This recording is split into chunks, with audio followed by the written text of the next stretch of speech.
Nguyen, Christian, Alyssa. We are a team today to present about the FASB case. So first, we're gonna talk about principal versus agent and why we need to know principal and agent. So basically, an entity address enabled by the standards provision and then must determine how to report revenue.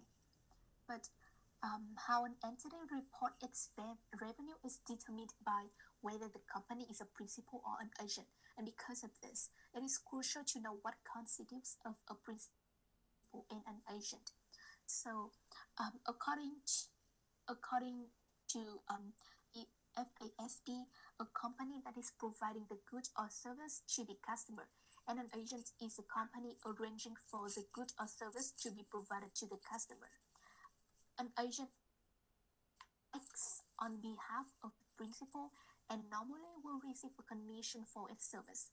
Principals report revenue on a gross basis, and agents report revenue on net basis. So to go more deeply about the case, Alyssa's gonna move forward to talk about more about the content and the code.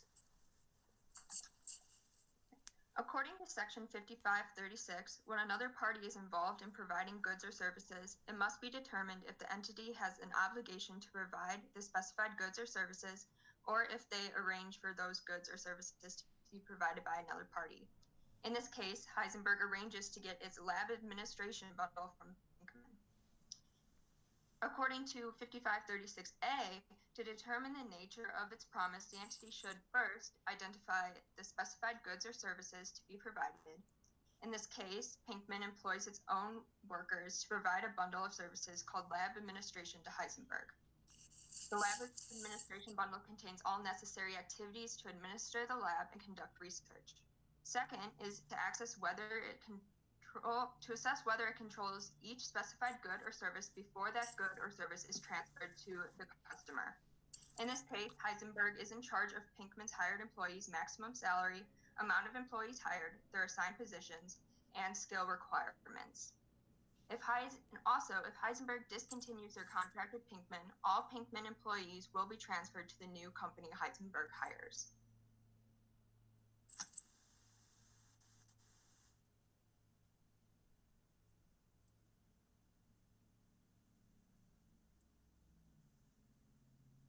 Hi. I think is it my Sorry, I turned on the mic. So when another party is involved in providing goods or services to a customer, an entity that is a principal obtains control of certain goods or services as stated in Section 5537A. In this case, Pinkman can neither use its employees for any task other than the lab administration, nor transfer them to other of its corporate parent subsidiary. In addition, Heisenberg holds title to all resources, systems, furniture, etc., used by Pinkman to deliver the lab administration. Section 5538 suggests that an entity that is an agent does not control the specific good or service provided by another party before it is transferred to the customer. In this case, Heisenberg has the sole ability to adjust the budget as it deems necessary in responding to its shifting priorities. For example, if Heisenberg believes that research program X has a need for a specific employee skill set that is currently working on research program Y, Heisenberg can adjust the budget to move that employee skill set and the related labor cost from research program Y to the X one. So, moving on to 39A, the A code says that an entity is a principal when it is primarily responsible for fulfilling the contract promise to provide a specified good or service. This typically includes responsibility for the acceptability of the specified good or service. And if the entity is primarily responsible for fulfilling the promise to provide good or service, it indicates that other party involved in providing specified good or service is acting on the entity's behalf. And in the case, Pickman provides distinct services administration service that administer and maintain the lab infrastructure as well as to conduct the research. Second characteristic, if the entity is a principal, would be if the entity had an inventory risk before or after the specified good or service had been transferred to the customer, and transfer the control to the customer. The company doesn't have directive use.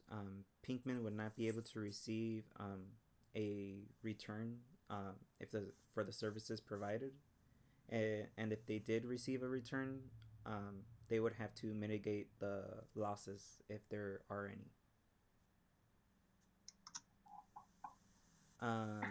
The third characteristic would be the entity has discretion in establishing the price for a specified good or service, which may indicate that the entity has the ability to direct the use of that good or service. But Pinkman does not set the prices. Heisenberg controls the maximum salaries for the employees. So, for an example, if Pinkman wanted to hire an employee that had a larger salary than the maximum rate, they would not be able to. Okay, so all of the above points indicate that Pinkman does not have control over the service of lab administration before providing it to the customer. Secondly, Pinkman does not have the ability to direct the use of service, being lab administration services. For example, it can't transfer the employee to the parent subsidiaries. And thirdly, it does not set the price since Heisenberg determines a maximum employee salary, which is commensurate with certain established rates Heisenberg offers the employee.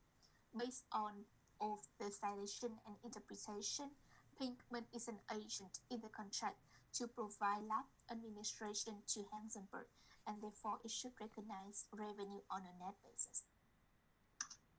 And that is a reference. Thank you for listening.